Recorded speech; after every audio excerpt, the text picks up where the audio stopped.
স্বাগতম নতুন ক্লাসে। এইখানে কাজী নজরুল ইসলাম থেকে এবং সমাজ থেকে বাংলার উপরে 30টি কোশ্চেন করা হয়েছে। তো চলুন শুরু করা যাক। কাজী নজরুল ইসলামকে কোন সালে স্বাধীন বাংলাদেশে জাতীয় কবি ঘোষণা করা হয়? এখানে 4টা অপশনের মধ্যে 1976 সালে, 1976 সালের 22শে জুলাই কবিকে আনুষ্ঠানিকভাবে স্বাধীন বাংলাদেশের জাতীয় কবি হিসেবে ঘোষণা করা হয়। কাজী নজরুল ইসলামের বিদ্রোহী কবিতাটি প্রথম কোন পত্রিকায় প্রকাশিত হয়? এটা বিজলি পত্রিকায় প্রকাশিত হয়। 1922 সালের 6 জানুয়ারি সাপ্তাহিক বিজলি পত্রিকায় এটি প্রকাশিত হয়। নজরুল ইসলামের প্রথম প্রকাশিত কাব্যগ্রন্থ হলো অগ্নিবীণা।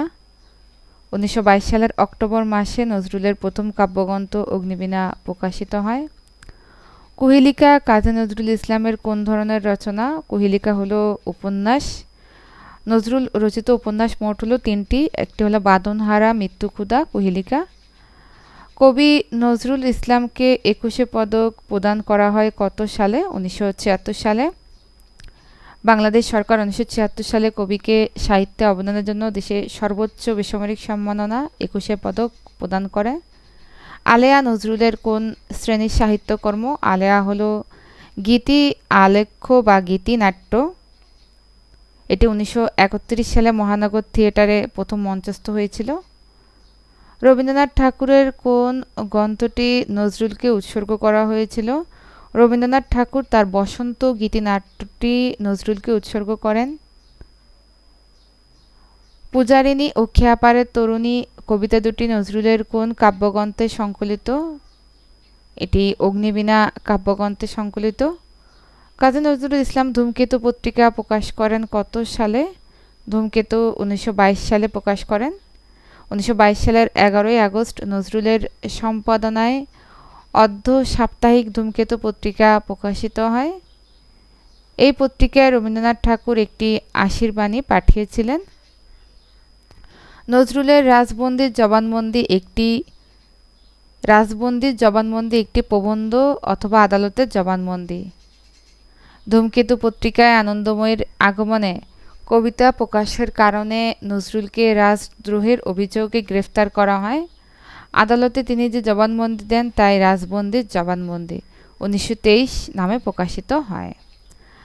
কাজী নজরুল ইসলামের জন্ম তারিখ কোনটি? এখানে 4টা অপশনের মধ্যে 11ই জ্যৈষ্ঠ 1306 বর্ধমান জেলার চুরুলিয়া গ্রামে জন্মগ্রহণ করেন। বাংলা 1306, ইংরেজি 1899। নিচের কোনটি নজরুল রচিত প্রবন্ধ গ্রন্থ নয়? এখানে 4টার মধ্যে শিউলিমালা হলো একটি গল্পগ্রন্থ আর বাকি 3টাই হলো প্রবন্ধ গ্রন্থ।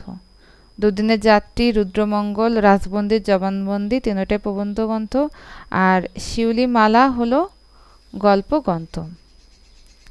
কারার ওই লৌহ কপাট গানটি নজরুলের কোন গ্রন্থের অন্তর্ভুক্ত? এটি ভাঙ্গার গান থেকে নেওয়া হয়েছে। বিশ্বজগৎ দেখব আমি আপন হাতের মুঠোয় পুরে পংক্তিটি নজরুলের কোন কবিতার অংশ? এটি হলো সংকল্প কবিতার অংশ। কাজী নজরুল ইসলামকে কোথায় সমাহিত করা হয়? ঢাকা বিশ্ববিদ্যালয়ের কেন্দ্রীয় মসজিদের পাশে। নিরামিষ কোন সমাসের উদাহরণ? নিরামিষ হলো অব্যয়ভাব সমাস। আমিষের অভাব, এখানে পূর্বপদে নির অব্যয় যুক্ত হয়, এটি অব্যয়ভাব সমাস। মন গড়া শব্দের সঠিক ব্যাসবাক্য ও সমাস কোনটি? এখানে 4টা অপশনের মধ্যে মন দিয়ে গড়া তৃতীয়া তৎপুরুষ। মহাকীর্তি শব্দের সঠিক ব্যাসবাক্য কোনটি? মহতী যে কীর্তি। 10 গজ কাপড়, এখানে 10 গজ কোন সমাস? 10 গজ হলো দ্বিগু সমাস। 10 গজের সমাহার 10 গজ। সংখ্যাবাচক শব্দ পূর্বে বসে যদি সমাহার বা সমাসটি বুঝে এবং পরপদের অর্থ প্রদান হয় তাকে দ্বিগু সমাস বলে। পদ্মনীতি বা পদ্মনাভ কোন সমাসের উদাহরণ? এখানে 4টা অপশনের মধ্যে ব্যতিক্রম বহুব্রীহি। পূর্বপদ ও পরপদ কোনোটি বিশেষণ না হলে তাকে ব্যতিক্রম বহুব্রীহি বলে। শশব্যস্ত হচ্ছে উপমান কর্মধারায় শশকের ন্যায় ব্যস্ত শশব্যস্ত। এখানে ব্যস্ততা একটি বাস্তব গুণ এবং খরগোশের সাথে তুলনাটি দৃশ্যমান ও সত্য, তাই এটি উপমান কর্মধারায়। এখানে কেন এটা উপমান কর্মধারা হয়েছে তা এখানে বিস্তারিত আমরা এটা পড়লেই বুঝতে পারি। এখানে ব্যস্ততা একটি বাস্তব গুণ, শস্য ব্যস্ত, এবং খরগোশের সাথে তুলনা দৃশ্যমান, তাই এটি উপমান কর্মধারায় সমাস।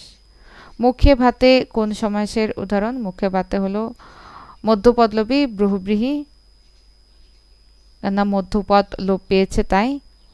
উদয়স্ত শব্দের সঠিক ব্যাস বাক্য কোনটি? এখানে 4টা অপশনের মধ্যে উদয় ও অস্ত, এটি বিপরীতার্থক দ্বন্দ্ব সমাস। প্রাতরাশ কোন সমাসের উদাহরণ? প্রাতরাশ হলো তৎপুরুষ সমাস। প্রাতকালের আশ বা আহার, এটি মূলত একটি ষষ্ঠী তৎপুরুষ সমাস। খড়জামাই শব্দের সঠিক ব্যাস বাক্য কোনটি? এখানে 4টা অপশনের মধ্যে ঘরে আশ্রিত জামাই, এটি মধ্যপদলোপী কর্মধারায় সমাস। উপকথা শব্দের উপ অব্যয়টি কি অর্থ প্রকাশ করেছে?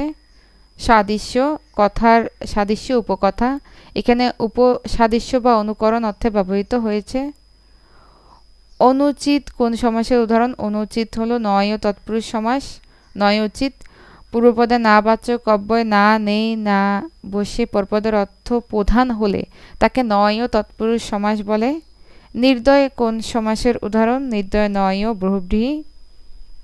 নাই দয়া যা নির্দয়, পূর্বপদ না বাচক এবং পরপদ মিলে যদি অন্য কোনো ব্যক্তিকে বোঝায় তবে তা নয় বহুব্রীহি সমাস।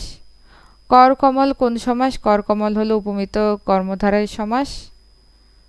করকমলের ন্যায় এখানে সাধারণত গুণের উল্লেখ নেই এবং উপমেয় পদটি প্রথমে বসেছে, তাই এটি উপমিত কর্মধারায় সমাস। উপপদ তৎপুরুষ সমাসের উদাহরণ কোনটি? এখানে 4টা অপশনের মধ্যে পকেটমার, পকেট মারে যে, এটি হলো উপপদ তৎপুরুষ সমাস।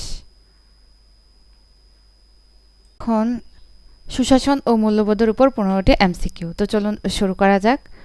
বিশ্বব্যাংক সর্বপ্রথম কোন সালে গভর্নেন্স ধারণাটি আনুষ্ঠানিকভাবে উপস্থাপন করে? এটি 1989 সালে। বিশ্বব্যাংকের মতে অ্যাকাউন্টেবিলিটি বলতে কি বোঝায়? অ্যাকাউন্টেবিলিটি বলতে বোঝায় হচ্ছে জবাবদিহিতা। নিচের কোনটি বিশ্বব্যাংকের সুশাসনের মূল স্তম্ভ নয়? সুশাসনের মূল স্তম্ভ নয় হচ্ছে মিলিটারাইজেশন। এখানে 4টা অপশনের মধ্যে মিলিটারাইজেশন। প্রেডিক্টেবিলিটি মূলত কোন বিষয়ের সঙ্গে সম্পর্কিত? এটি হলো স্থিতিশীল আইনি কাঠামোর সাথে সম্পর্কিত। সরকারি সিদ্ধান্ত ও তথ্য জনগণের জন্য উন্মুক্ত রাখাকে কি বলা হয়? ট্রান্সপারেন্সি। পার্টিসিপেশন নিশ্চিত করার প্রধান উপাদান কোনটি? তথ্য ও মত প্রকাশের স্বাধীনতা। বিনিয়োগকারীদের আস্থা বৃদ্ধিতে কোন স্তম্ভ সবচেয়ে গুরুত্বপূর্ণ? প্রেডিক্টেবিলিটি। সরকারি সম্পদের অপচয় কমাতে কোন স্তম্ভ সবচেয়ে কার্যকর? এখানে 4টা অপশনের মধ্যে অ্যাকাউন্টেবিলিটি। বিশ্বব্যাংকের মতে সুশাসনের প্রধান উদ্দেশ্য কি? সুশাসনের প্রধান উদ্দেশ্য টেকসই উন্নয়ন নিশ্চিত করা। তথ্য অধিকার আইন কোন স্তম্ভকে শক্তিশালী করে? এখানে 4টা অপশনের মধ্যে ট্রান্সপারেন্সিকে শক্তিশালী করে। World wide governance indicators WGI এ কয়টি সূচক ব্যবহৃত হয়? এখানে 4টা অপশনের মধ্যে 6টি। আইনের শাসন প্রতিষ্ঠা কোন স্তরের অন্তর্ভুক্ত? Legal framework for development. কোন দুটি উপাদানের অভাবে দুর্নীতি বৃদ্ধি পায়? জবাবদিহিতা ও স্বচ্ছতা।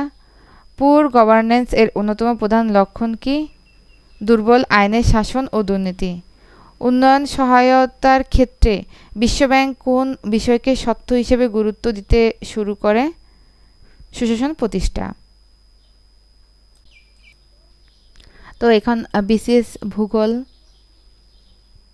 থেকে 15টি এমসিকিউ। তো চলুন শুরু করা যাক।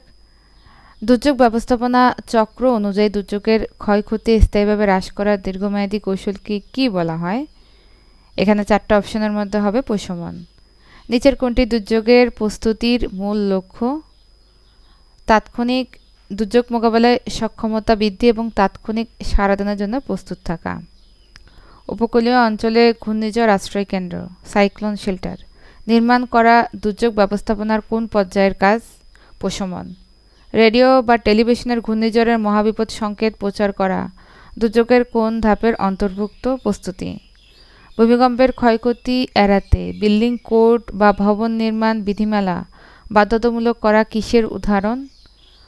অকাঠামোগত প্রশমন, নন স্ট্রাকচারাল মিটিগেশন। দুর্যোগ আসার আগে শুকনো খাবার, ওষুধ ও খাবার পানি মজুত করাকে দুর্যোগ ব্যবস্থাপনায় কী বলা হয়? প্রস্তুতি। নদী ভাঙ্গন ও বন্যা রোধে নদীর তীরে স্থায়ী বেড়িবাঁধ নির্মাণ দুর্যোগ ব্যবস্থাপনার কোন ধাপ? প্রশমন। প্রশমন এবং প্রস্তুতি এর মধ্যে প্রধান পার্থক্য ভিত্তি কোনটি? 4টা অপশনের মধ্যে সময়কাল ও স্থায়িত্ব। মাঠ পর্যায়ে সাধারণ জনগণকে নিয়ে দুর্যোগের মহড়া পরিচালনা করা কোন ধাপের কাজ? এখানে 4টা অপশনের মধ্যে প্রস্তুতি। নিচের কোনটি দুর্যোগ প্রশমনের অন্যতম একটি উদাহরণ? ঝুঁকিপূর্ণ এলাকায় বনায়ন বা গাছ লাগানো, এখানে 4টা অপশনের মধ্যে। দুর্যোগের ব্যবস্থাপনা চক্রে প্রশমন ও প্রস্তুতি দুর্যোগের কোন সময়ে সংঘটিত হয়? প্রশমন এবং প্রস্তুতি সংঘটিত হয় দুর্যোগের পূর্বে। দুর্যোগের ঝুঁকি হ্রাস মানচিত্র তৈরি করা দুর্যোগ ব্যবস্থাপনার কোন অংশের কাজ? প্রশমন। কমিউনিটি বেসড ভলান্টিয়ার বা স্বেচ্ছাসেবকদের দুর্যোগ মোকাবেলা বিষয়ক প্রশিক্ষণ দেওয়া প্রধানত কোন ধাপের কাজ? প্রস্তুতি। নিচের কোন কাজটি দুর্যোগের প্রস্তুতি বা প্রিপেয়ার্ডনেস নির্দেশ করে না? এখানে 4টা অপশনের মধ্যে নদী খনন বা ড্রেজিং করা। লাস্ট, কোনটি সফল দুর্যোগের প্রস্তুতির সরাসরি ইতিবাচক ফলাফল? দুর্যোগের পর দ্রুত ও কার্যকরভাবে জীবন রক্ষা করা এবং সারাদান সহজ করা।